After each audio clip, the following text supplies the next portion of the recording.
नमस्कार, देख रहे हैं वीके न्यूज। मैं हूं दिवाकर विक्रम सिंह।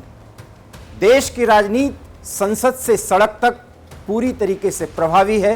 मिशन 2024 के मोड में सत्ता पक्ष और विपक्ष आ चुके हैं। मैं ये बात इसलिए कह रहा हूं क्योंकि अभी अविश्वास प्रस्ताव पर जिस तरीके से गहमा गहमी और एक ज्वलंत मुद्दे पर चर्चा हुई, उस चर्चा में जिस तरीके से प्रधानमंत्री ने विपक्ष के सवालों का जवाब दिया, उस पर ढेर सारे विश्लेषण प्रस्तुत किए गए।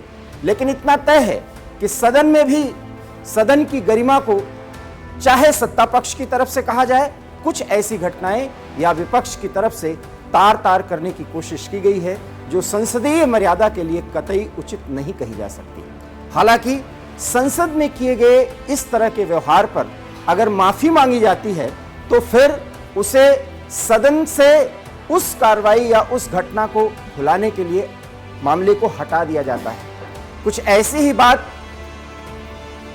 जिस तरीके से वीरेंद्र सिंह मस्त भारतीय जनता पार्टी के सांसद अधीर रंजन चौधरी के एक बयान पर जो वो बोल रहे थे अविश्वास प्रस्ताव के दौरान, और प्रधानमंत्री पर जो टिप्पणी की थी, उस पर उन्होंने तात्कालिक तौर पर एक प्रतिक्रिया दी और उस प्रतिक्रिया में जो उनका बॉडी लैंग्वेज था वो कतई उचित नहीं था, वो भी संसदीय गरिमा और मर्यादा के खिलाफ था। इसके लिए जब बात सभापति ओम बिरला ने उठाई तो उन्होंने बाकायदा माफी मांगी। अविश्वास प्रस्ताव गिरने के बाद ये पूरे देश ने देखा, पूरे देश ने ये भी देखा कि किस तरीके से विपक्ष मणिपुर के मुद्दे पर सवाल उठाने के बाद जब प्रधानमंत्री से जवाब तलब किया गया और प्रधानमंत्री जवाब दे रहे थे, उस पूरे जवाब के पहले वॉकआउट कर गया और बहुत आसानी से प्रधानमंत्री विपक्ष को धोते रहे और अविश्वास प्रस्ताव उन्होंने जीत लिया।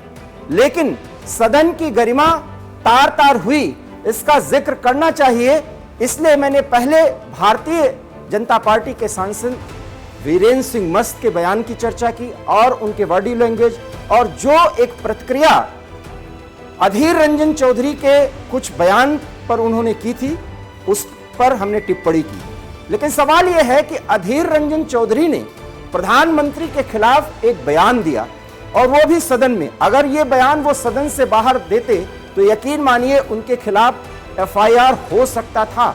लेकिन चूंकि सदन की अपनी गरिमा होती है, मर्यादाएं होते हैं, नियम होते हैं, वहां पर कही गई बातों के खिलाफ कानूनन तात्कालिक तौर पर इस तरह के कोई कार्रवाई नहीं हो सकती। इसीलिए वो मामला विशेषाधिकार समिति को दे दिया गया इस बात पर कि जब संसदीय कार्य मंत्री प्रहलाद जोशी ने बाकायदा कहा कि प्रधानमंत्री के खिलाफ टिप्पणियां करना और प्रधानमंत्री पर टिप्पणी करते हुए प्रधानमंत्री जब सदन की कार्रवाई में भाग लेते हों, उस समय अधीर रंजन चौधरी जिस तरीके से टोका टोकी करते हैं, उन्हें रोकने की कोशिश करते हैं, ये संसदीय कार्यवाही में बाधा उत्पन्न करने की प्रक्रिया है और सदन के विपक्ष के नेता के रूप में ये कतई शोभा नहीं देता। और इस बात पर भी जो जनमत तैयार हुआ सदन के अंदर, उसके आधार पर अधीर रंजन चौधरी को पूरे सत्र के लिए निष्कासित किया गया, निलंबित किया गया।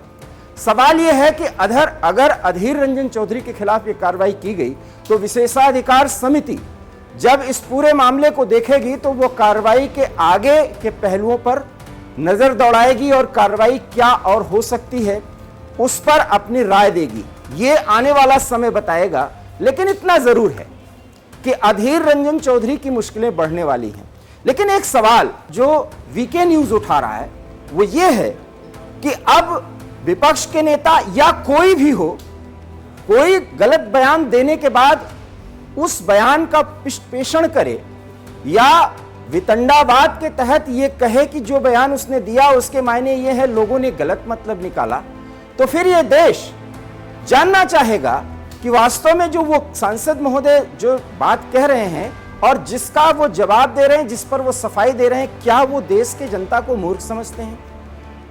नीरव मोदी के संदर्भ का एक जिक्र है, मैं उस पर चर्चा करना चाहूंगा।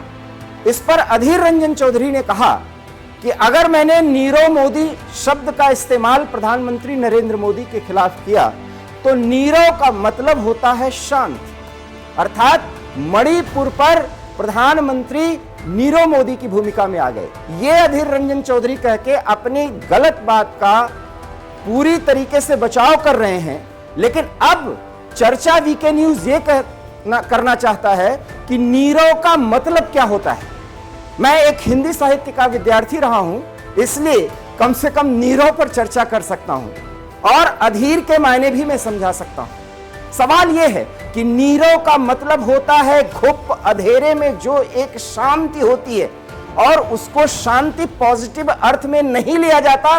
शायद अधीर रंजन चौधरी को यह समझना चाहिए, और अगर वो नहीं समझ सके हैं या हिंदी के इस शब्द का मतलब जिसने उनको समझाया है उससे उन्हें समझना चाहिए। वीके न्यूज का यह सीधा सवाल है, और अगर इस पर उनको कोई आपत्ति है तो मैं चर्चा के लिए तैयार हूं। सवाल यह है कि नीरव का मतलब क्या होता है।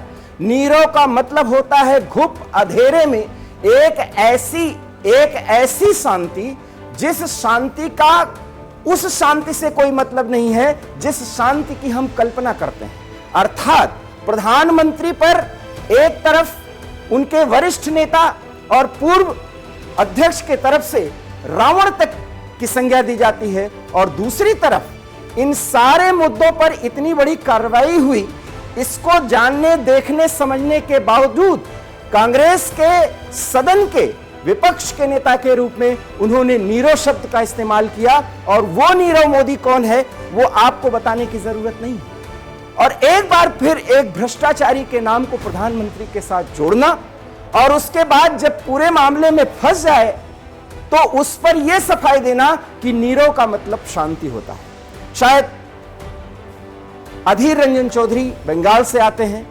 बंगाल में कुछ ऐसे संस्कृत के शब्द और हिंदी के शब्द बंगाली भाषा में उपयोग में लाए जाते हैं, लेकिन नीरव शब्द का जिस तरीके से उन्होंने वर्णन किया और उसकी व्याख्या करने की कोशिश की है, सवाल यह भी उठाया जाता है कि अब विपक्ष के नेता के रूप में अगर किसी शब्द का इस्तेमाल किया गया और उसका गलत तरीके से बचाव भी उनकी तरफ से किया जा रहा है, तो उस शब्द के मायने भी गलत बताए जा रहे हैं। क्या कांग्रेस पार्टी के नेता ये समझते हैं कि इस देश में बुद्धिजीवी वर्ग या आम जनता उन शब्दों में जो उसकी मातृभाषा है उसके वास्तविक अर्थ को नहीं समझती? नीरव का मतलब निगेटिविटी में वो शांति जहां सिर्फ अंधेरा हो, अंधेरा हो, अंधेरा हो, जहां पर उजाले की कोई स्थिति ना हो। तो फिर अधीर रंजन चौधरी को यह समझना चाहिए कि नीरव शब्द का इस्तेमाल कर प्रधानमंत्री पर उन्होंने एक और गाली का इस्तेमाल किया। हालांकि ये सब कुछ उन्होंने सदन में किया है, इसलिए सदन में जो भी कार्यवाही विशेषाधिकार समिति के सामने गई है उसमें उनके खिलाफ इस पर भी एक्सप्लेनेशन मांगा जा सकता है। हालांकि ये एक्सप्लेनेशन वो पब्लिक प्लेटफॉर्म पर और मीडिया के सामने प्रतिक्रिया के रूप में दे रहे हैं। और हम आपको बता दें कि जिस तरीके से गुरुवार को अविश्वास प्रस्ताव गिरा और उसके बाद कांग्रेस ने पूरे प्रस्ताव पर बगैर प्रधानमंत्री की बात को सुने हुए प्रतिक्रिया स्वरूप सदन को छोड़ा, उसके बाद हमने ये कहा था वीके न्यूज के माध्यम से कि कांग्रेस पार्टी पूरी तरीके से आक्रामक मुद्रा अपनाते हुए मणिपुर के मुद्दे पर इस पूरे मामले को और आगे बढ़ाने की कोशिश करेगी।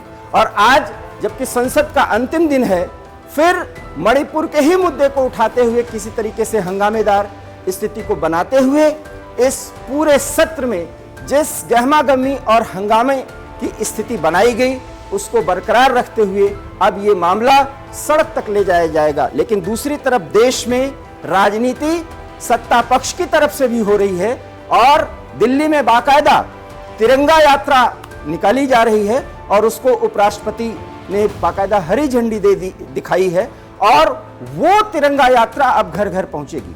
किस तरीके से जनता को कनेक्ट करने की कोशिश की जा रही है राष्ट्रवाद के मुद्दे पर, यह भी आपको देखना होगा और उसका जवाब भी कांग्रेस उसी अंदाज में देने जा रही है। क्योंकि प्रधानमंत्री ने जब क्विट इंडिया की बात की तो उसमें उन्होंने भ्रष्टाचार क्विट इंडिया इसका जिक्र किया, परिवारवाद क्विट इंडिया इसका जिक्र किया और साथ ही साथ तुष्टीकरण क्विट इंडिया इसका जिक्र किया। इसका भी जवाब कांग्रेस ढूंढते हुए सांप्रदायिकता, भारत छोड़ो ये वाक्य उन्होंने कहा और इसके साथ साथ सीधे सीधे भगवाकरण की राजनीति, भारत छोड़ो, इसका जवाब दिया। और इस जवाब का जनता पर कितना प्रभाव पड़ता है ये आने वाला समय बताएगा। लेकिन इतना जरूर है कि एक तरफ संसद की कार्यवाही चली और संसदीय मर्यादाओं को किस तरीके से तार तार किया गया। संसद में विभिन्न मुद्दों पर हालांकि काम हुए हैं, लेकिन बगैर चर्चा के कई ऐसे बिल पास हुए जिस पर प्रधानमंत्री ने बाकायदा अविश्वास प्रस्ताव के दौरान चर्चा में उसका जिक्र किया। सवाल यह है कि अब जबकि 2024 नजदीक है और इस पूरे दूसरे कार्यकाल के मोदी के समय के कुछ ऐसे समय बचे हुए हैं, सत्र के 1 से 1.5 ऐसे सत्र के समय बचे हुए हैं जिसमें फिर सत्ता पक्ष और विपक्ष एक होंगे, वहां पर बैठेंगे। लेकिन सत्ता पक्ष की तरफ से या विपक्ष की तरफ से जो मुद्दे उठाए जाएंगे वो मुद्दे संसद से होते हुए सड़क तक पहुंचेंगे और वही एक आधार होगा 2024 के चुनाव का, और जिसका बाकायदा जिक्र प्रधानमंत्री ने अपने बयानों में अविश्वास प्रस्ताव के दौरान सदन में कर दिया है। लेकिन जब प्रधानमंत्री बोल रहे थे, 1/3 जवाब के बाद कांग्रेस के सभी सांसद सदन छोड़ करके चले गए थे। इस पर उनकी प्रतिक्रिया नहीं आ सकी। वो प्रतिक्रिया अब सड़क पर आएगी। इसलिए वार प्रतिवार और कटाक्ष करने का दौर और आगे बढ़ेगा। और इसी प्रतिक्रिया में जब संसद का सत्र अब समाप्त होने वाला है, प्रधानमंत्री अविश्वास प्रस्ताव पर बोलने के बाद सरकार को भारी बहुमत से जिता पाए हैं, अविश्वास प्रस्ताव गिर चुका है। इसके बाद शिवसेना के तरफ से एक बयान आया है कि जिस तरीके से इंडिया शब्द का जिक्र किया गया, I.N.D.I.A. उसमें डॉट कहीं नहीं है। विपक्ष की एकता से प्रधानमंत्री पूरी तरह से घबरा गए हैं। हमने पहले भी कहा था कि इसी पूरे मामले में जब यह पूरा सदन की कार्रवाई हो जाएगी, अविश्वास प्रस्ताव गिर जाएगा, तो इंडिया के वजूद पर एक ऐसा माहौल विपक्ष की तरफ से बनाने की कोशिश की जाएगी कि भारतीय जनता पार्टी और प्रधानमंत्री इस पूरे मामले से घबरा गए हैं और विपक्षी एकता से उनकी घबराहट में वो इस तरीके से आक्रामक होकर के बयान दे रहे हैं। हालांकि इंडिया को प्रधानमंत्री ने घमंडिया गठजोड़ का नाम दिया है। सवाल यह है कि इंडिया अर्थात I.N.D.I.A.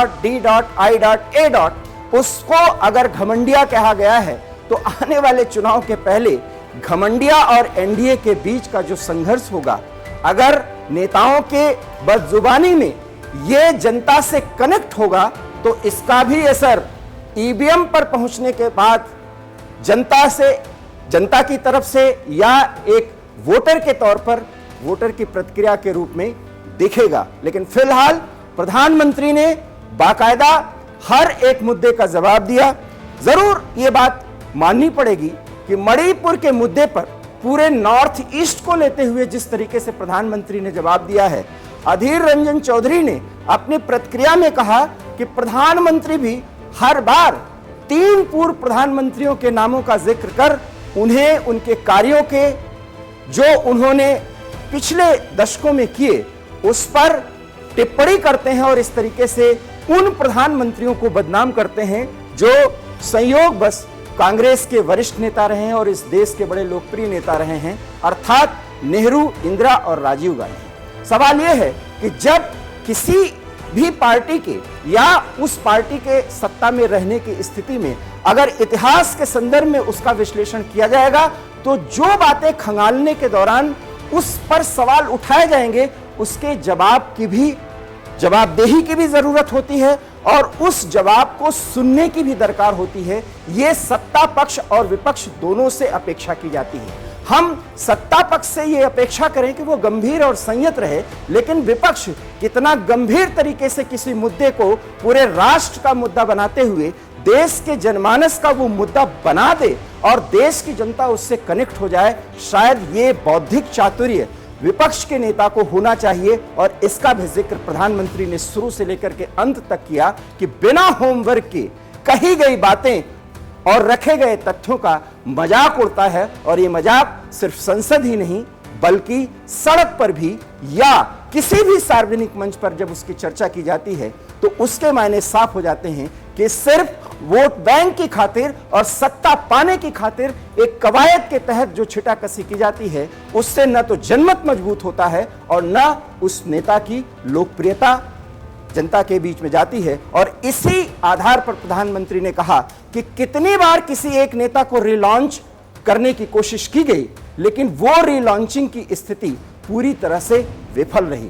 हालांकि कई ऐसे लोग हैं जो ये कहते हैं कि प्रधानमंत्री एक मजबूत स्थिति में रहते हुए सदन में इस तरीके की टिप्पणी करना उचित नहीं है। सवाल यह है कि ये संसदीय गरिमा में जिस तरीके से चर्चा और प्रतिचर्चा, वार और प्रतिवार हो रहा है, उसका जो दौर और तौर तरीका है, इसमें क्या बदलाव लाया जाना चाहिए, इस पर भी एक जनमत तैयार किया जाना चाहिए। और जनमत तैयार करने में हम और आप एक साथ इस मुद्दे पर आगे बढ़ सकते हैं।